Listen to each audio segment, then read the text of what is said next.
Welcome to episode 9 of the Simple Farmhouse Life podcast. Today I'm going to talk about one of my most popular topics on the blog, and that is sourdough, and I'm going to be discussing it with my friend Stephanie from Hopewell Heights blog.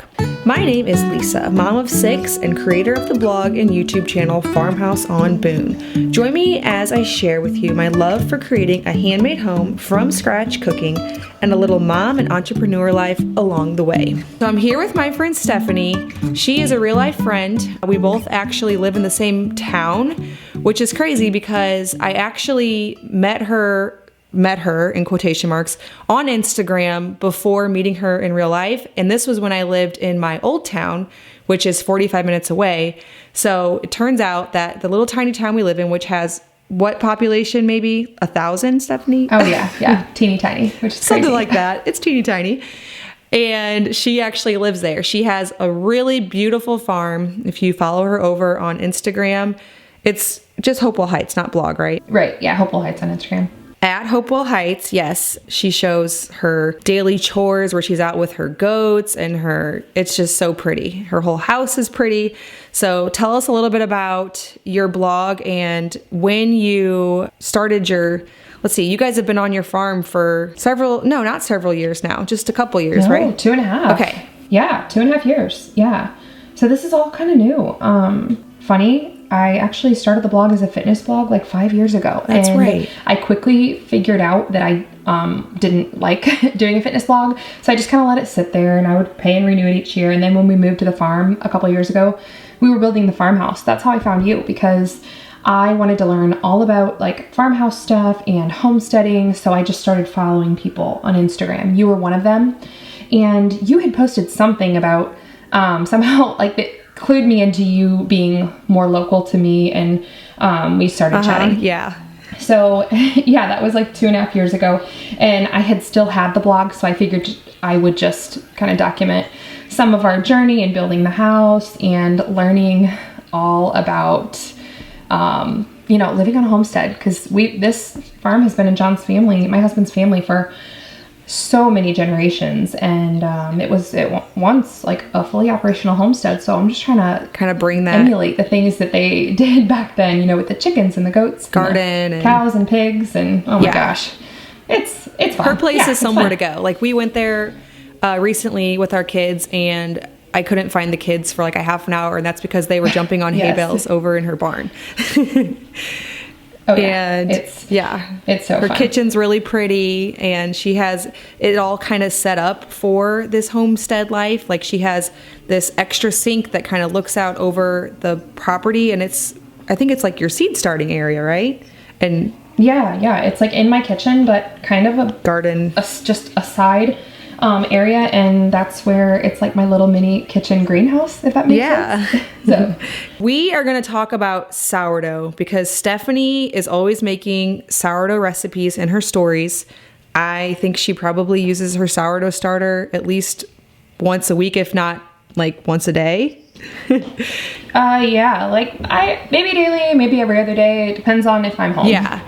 So I get a lot of questions. Sourdough is one of those things that once you make your starter, you realize it's not that hard. It's actually something that you can incorporate into your regular routine really, really easily.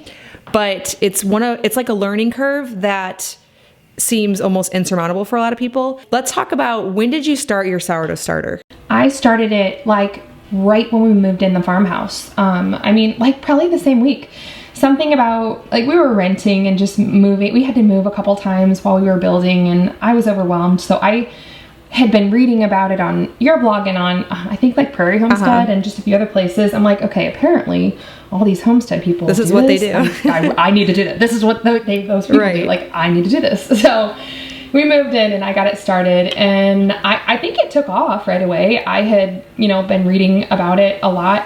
And I would say definitely don't be overwhelmed. I think people get, maybe it seems like overwhelmed with the process because it's essentially flour and water, like equal parts. Yeah. Sometimes people tell you to do, half the water to flour. It kind of depends on if you're using a whole wheat flour or like a really light all-purpose or einkorn flour. Right. But you have to let it sit out for a really long time, or not really a long time, but like 7 or 8 days. And with the constant feeding, there's that step of removing half. Otherwise, you'd end up with, more sourdough than you know what to do with. And so that part confuses people. I get people asking me all the time, do you have to continue to remove half every time you make something? I also get people who ask me, well, could I remove half and then give it to my mom so that she can make a sourdough starter? And I'm like, well, you just make the sourdough starter, and then you just give your mom a little portion of it, and then she has a sourdough starter too. That process just confuses people, but it's actually pretty straightforward. I think so too. It is straightforward, but I guess I get how it's confusing, because it's funny, like I knew we were going to be chatting about this, so I went back and read my blog post on starting a starter, because I haven't had to think about starting one in so long that I'm like, oh gosh, I should read what I wrote. I have the exact same thing all the time. Yeah. Yes. Before I started it, the thought of where does yeast come from never crossed my mind. I never sat around and thought like, oh, where does yeast come from? It was the stuff in the packet at the store. So the concept that it's something natural that occurs in the environment was totally new to me. And I do think that's intimidating. Like, oh my gosh, this is a living thing that like you can kind of kill it, and you can, it can go wrong. So it's intimidating. Right. It can maybe go wrong and hurt me. Yeah, that too. I've gotten so far over that with like canning and fermenting that it doesn't cross my mind at all. But I remember when I was new at it thinking, if I kill my family and end up on like the 5 o'clock news, death by death. Mom kills family with sourdough starter. Wow, that would be embarrassing. So there's that. There's a lot of concerns there. Yeah. I think just like you, I need to think back to when I did this, because it's easy to say right now, it's a very straightforward process. I mean, I haven't started a starter in 9 years exactly. Like I told Luke I needed to start a starter again just to go through the process and, be able to relate more with it, even though I do have my established starter. Do you have a YouTube video on that? I do. But actually though, when I did the YouTube video, I just basically described the process on how to do it. I didn't remake one. So I just have my original. I remember that. Yeah. So that would be a fun YouTube video, Lisa. Yeah, I know. Like start it, and I'm going to do that. I have to, because it is so much. Now I peer pressured you. You did. This is it. That was just the push I needed.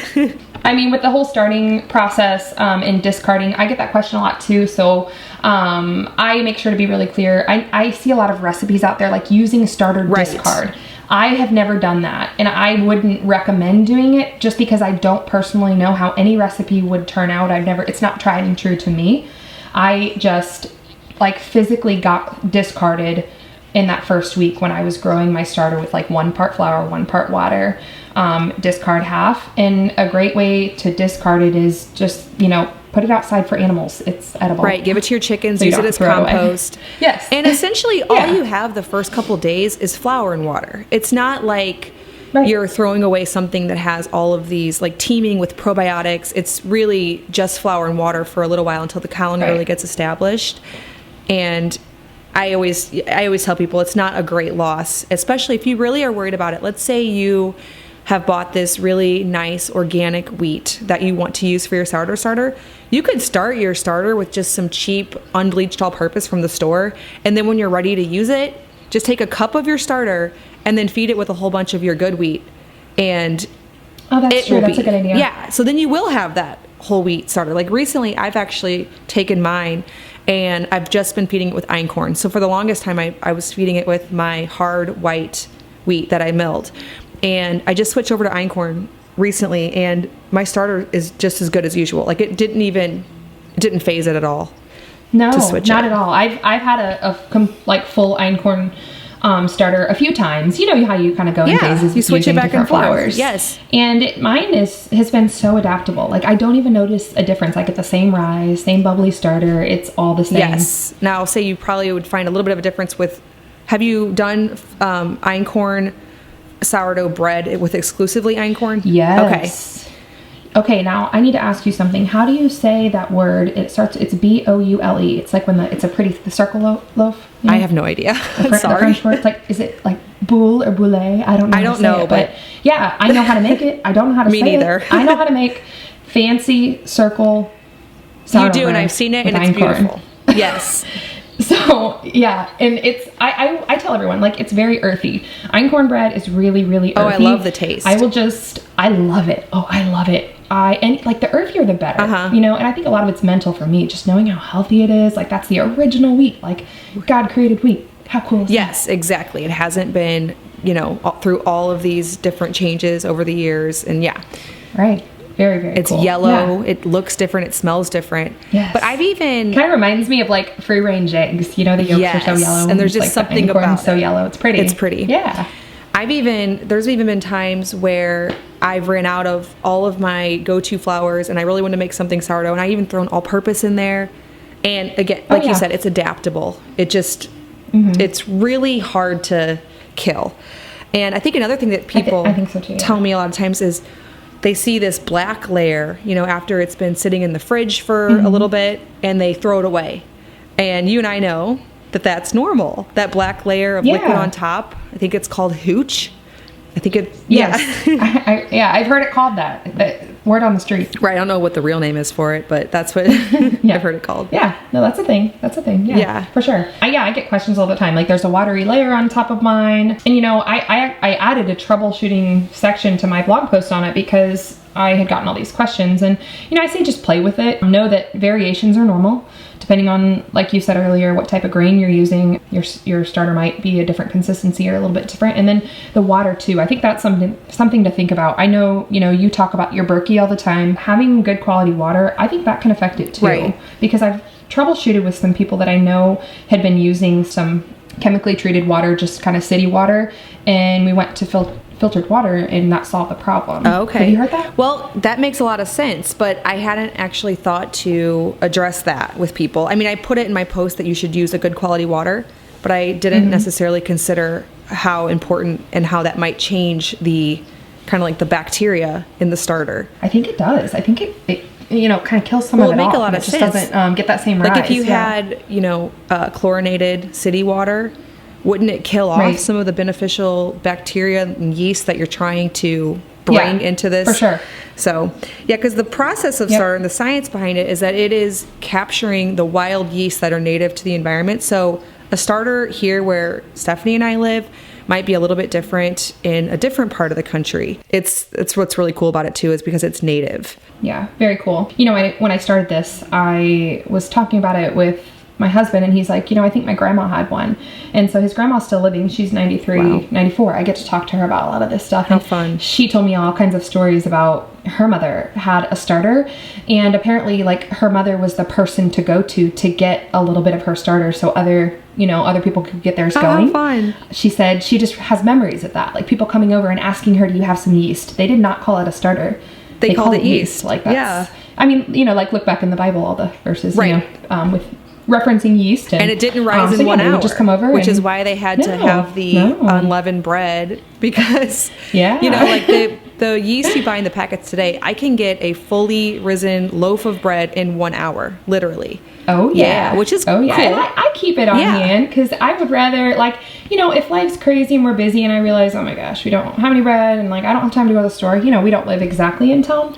Then I can just whip up a loaf of like quick rice bread in a couple hours. It's fine. But back in the day, they didn't have that. And so, I mean, to get a loaf of sourdough bread, how long does it take for you? Like, what's your fastest? Summer or winter? Well, good point. Very good point. Yeah. In the winter right now, my first rise is 36 hours, and then I do a 12-hour rise in my loaf pans. So you're talking 2 days before you have bread. Yeah. Me too. Yeah.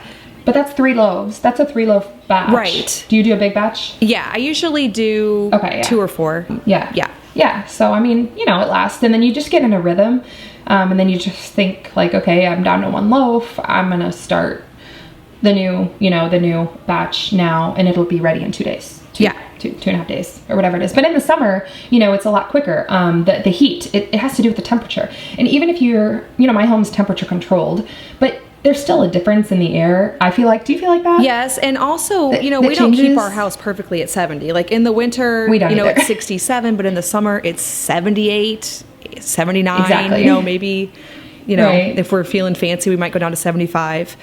But but in the summer, you get some quick rise. It's actually times, really nice. Like my kefir goes really quickly. My starter is ready overnight.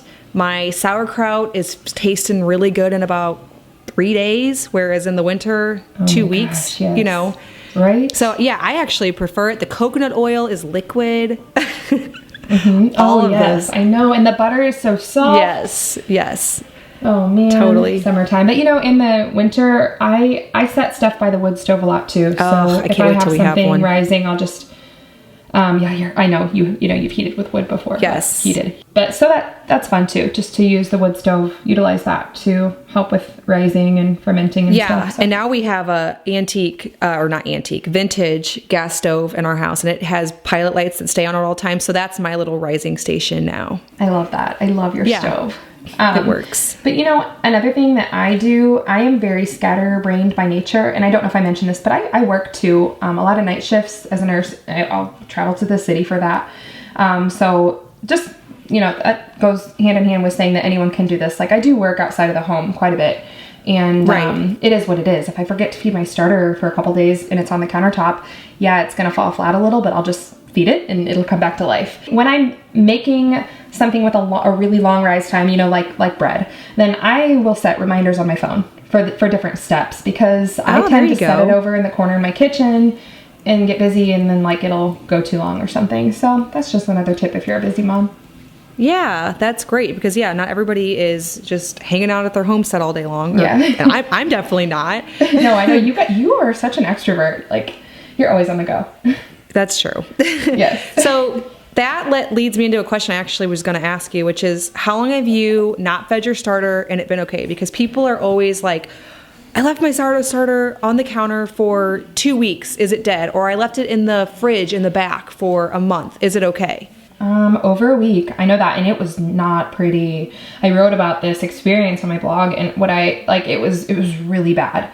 So I scraped out almost all of it, and there was just a little bit of pretty not hard bit on the bottom that I spooned out and just rebuilt it back up. And that was fine with me personally, because that little bitty bit, once I cleaned out the yucky part and put it in its new container, it smelled just like sourdough, and it smelled fine. Exactly. I've had close calls like that. Not close calls, because it's so resilient. But when we were moving to this house, we had the hardwood floors refinish, and we were in an Airbnb, and then we were at a family member's house, way longer than we expected.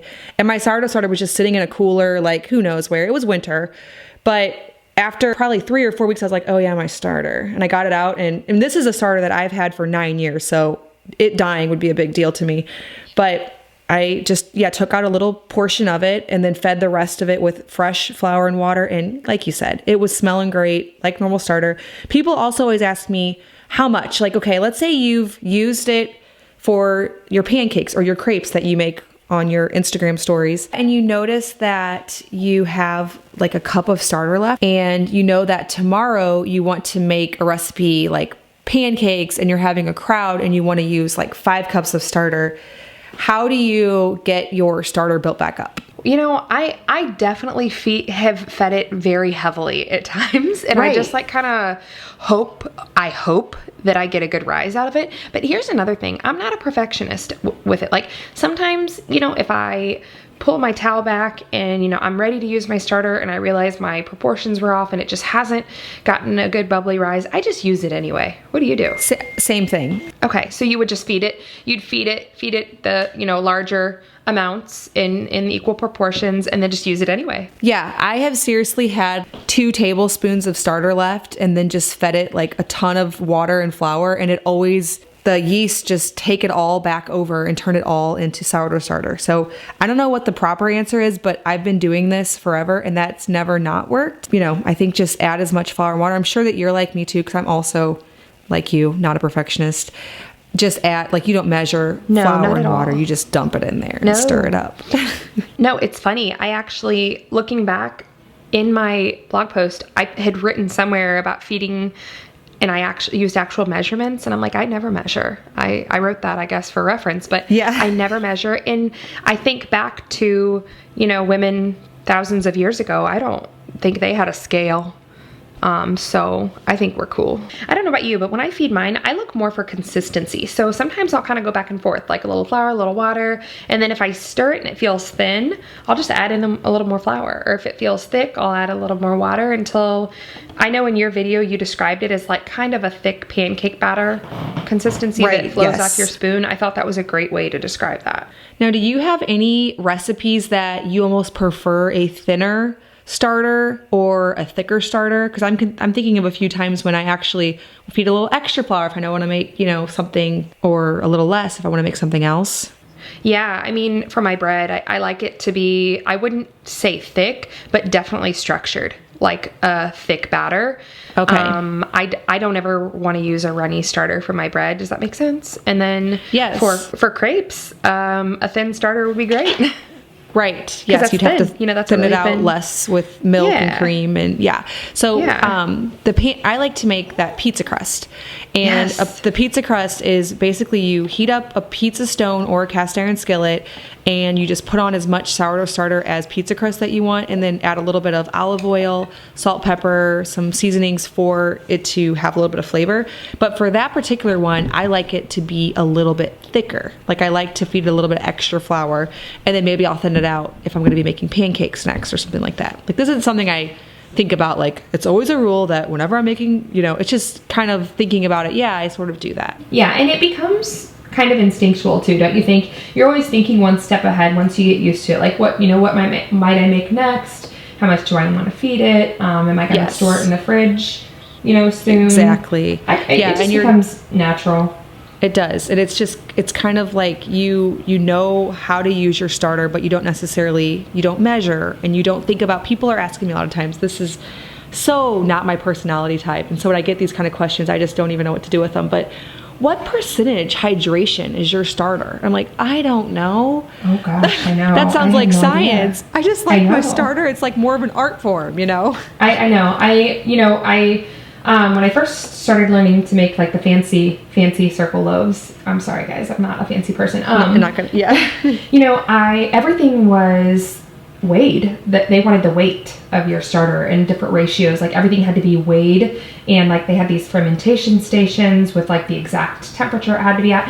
I was already a year in to successfully baking all of our bread and stuff with a starter, and I started second guessing myself and questioning myself for like a good week. And I was so intimidated, like, should I buy a scale? Should I start doing all this? Am I doing it all wrong? And then I was just like, wait a second. I have been feeding us really delicious bread and all this food. I'm good. So I did some digging and just kind of like, I try to stick with recipes that's just, like a cup of this, a cup of that.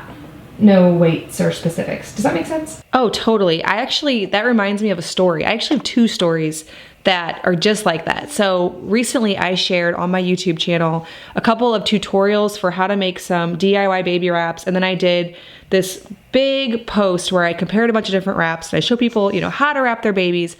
Well, I got an email, and this person was going through all the different types of like weights of fabric and the percentage of this and like GSM, and my mind was like fried. And I'm like, oh my gosh, like I don't know anything about baby wearing. I'm totally steering people wrong. Then I'm like, wait a minute. I have been wearing my children for 11 years, and I need to know the percentage of like cotton to bamboo. I was really like questioning myself if I knew anything about it at all. And it's the only way I get anything done with babies ever is by wearing them. And I'm very comfortable with wearing my children.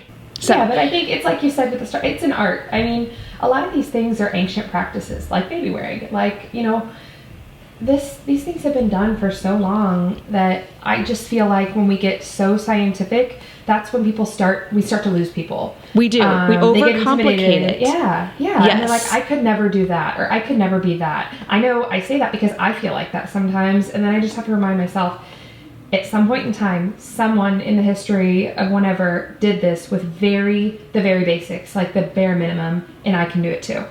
Yes, exactly. I feel so many times that people will add in, and it's a personality type thing. Some people really love that. They love considering the different weights of fabric, and when they're cooking, they want to be more like a scientist. And I had a post once where I showed people how to make my favorite coffee, which is French press coffee, and I love coffee, and people were like, but you didn't tell us the exact temperature of the water. I'm like, oh, I'm sorry, that's just not my personality type. Like, Right. I get that some people really want to weigh their beans. They want to, put it on this certain exact setting, and then they want to measure out the temperature of the water.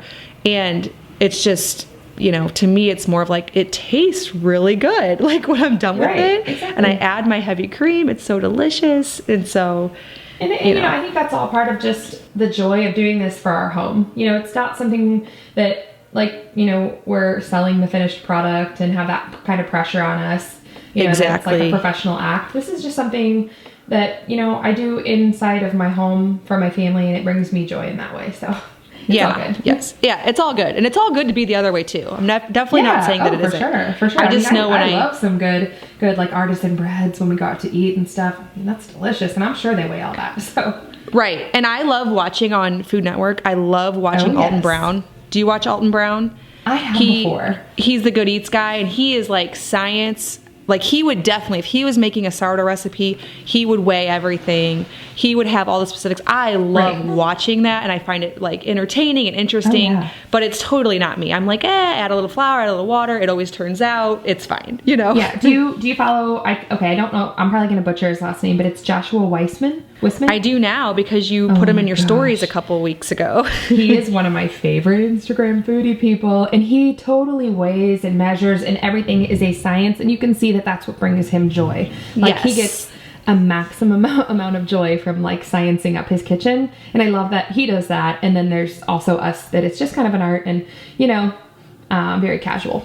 Yes. And I think, just know your personality type. And if you need to dig deeper than my blog and Stephanie's blog because you need that, then go for it. But if you're Right. like, I don't want to do sourdough because, I need to buy a special scale and know the hydration percentage, know that you don't also have to be like that. So it's totally... Yeah, I mean, you could like take a mason jar and some water and some cheap Aldi flour and get started today, and it would be just fine. Yep, exactly. Yes.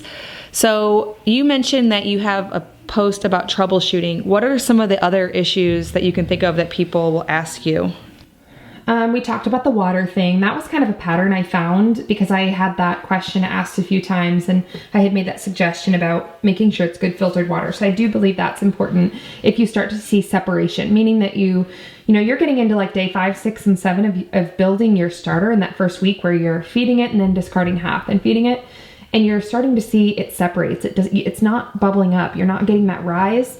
I have found that the water situation, making sure that it's good filtered water seems to help with that.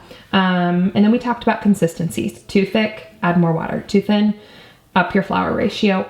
We talked about different grains too. I am, like I said, very fancy and technical, and I measure grains by, like, I call it their thirstiness. Ancient grains are very thirsty. They like more water, so you're not going to need as much. Whereas modern, more modified wheat, you can kind of back off on the water, right? That is the right way to say that. Yeah. So there's that. And then we talked about when it gets really nasty because you have forgotten about it, scrape off the yucky stuff, save anything salvageable. How to build it back up, just, add larger amounts of flour and water. I have also now this is really gross, guys, don't judge, but I do live on a working farm. There are, a lot of livestock around. I've even had like little fruit flies in the summer. Oh, I totally have too. I one time was reading in this yeah. Facebook group that I'm in, and it's like a homestead cooking group. And somebody was like, my, year-old sourdough starter had like fruit flies in it, and I had to throw it away. I was like, you did? Because I definitely wouldn't do that. No, like, no. my starter's No. 9 years old, and there's a reason for that. There have been times when the scrape kid off like that top throws the bowl layer. off the counter, and I have to like get a little Right. tiny bit out of the glass. Like, I am letting that Yes. thing, like it's coming with me. So Yeah, I mean, little fruit flies, just scrape that top Scrape layer them off. off. And I know. Now, I know that there are some people out there that might, be more on the germaphobe side and be like, no, well, that's Totally. fine, I understand. But I'm not like that. And Me neither. what I found is in the summer, I actually have my tea towel. I take a big rubber band and I fasten the tea towel onto the dish. That way there can be no kind of fruit fly get into there. Yes. So that's a solution to that so you can problem. prevent it. Yeah, but I mean, they're pretty much indestructible if you just stick with it. And I think those are the big troubleshooting things. Am I missing anything? Well, I get a lot of questions about smell. So when people are starting, and this is another reason why I need to start my own again, because people are like, well, what should it smell like? It smells really weird. I'm like, well, it's gonna smell different, like probably different than anything you've ever had in your kitchen before. And so do you remember when you started it 2 years ago, what it smells like by like day 5, 6? I just would describe it now is it like a very extra strong loaf of sourdough bread. Like if you've had a genuine loaf of sourdough bread that's real sourdough, very strong, that multiplied by a lot. Okay. But it shouldn't ever be pungent. What kind of container do you keep your sourdough starter in? I have a few because when I feel like I need to wash the container, I transfer it to something else. So I use these big glass, they're mason jars, but they're like these huge storage jars. I have found that like you need a really wide opening at the top. Like you don't want a narrow opening because you have to feed it and stir it, right? Yeah, I normally have kept it in a bowl with a tea towel over top of it, like a glass bowl. And then, like you said, I will sometimes like transfer to a different bowl and clean the original bowl. But just recently, I started keeping it in, Daniel's waking up. Hi, buddy. A glass jar. The brand, I believe, is Anchor. I think if you searched Anchor glass jar, I'll also leave a link to the one that I have down in the show notes. But it has a glass lid on it. And what I really like about it is the lid isn't airtight. So I just leave the lid on. And like I don't do like a tea towel or anything anymore. So, and I also like it because it holds a lot. And so like you said, you use a gallon one. You know, if you want to make like a big recipe the next day, like crepes, where it's a no weight recipe and you're just gonna need a whole bunch of starter, you'll have it available versus having like a cup or something. Yeah, I really like that idea. I need to look at your link because that sounds like a good idea for summertime storage too. Yeah, and then I just keep right next to it my einkorn flour that I'm feeding it. Like they just sit as a little pair, the same kind of jar on my counter. I think the only no-nos are like plastic and stainless, right? Yeah, and you know, I've even like put dough that I want to ferment for the next day in a stainless bowl, and it's totally been fine. But yeah, I probably wouldn't keep my starter in there. Yeah, I've done that too. You know, like the bowl of your stand mixer. I let mine ferment in there, and I thought about it halfway through, and I'm like, oh, I wonder if it's gonna rise, and it did.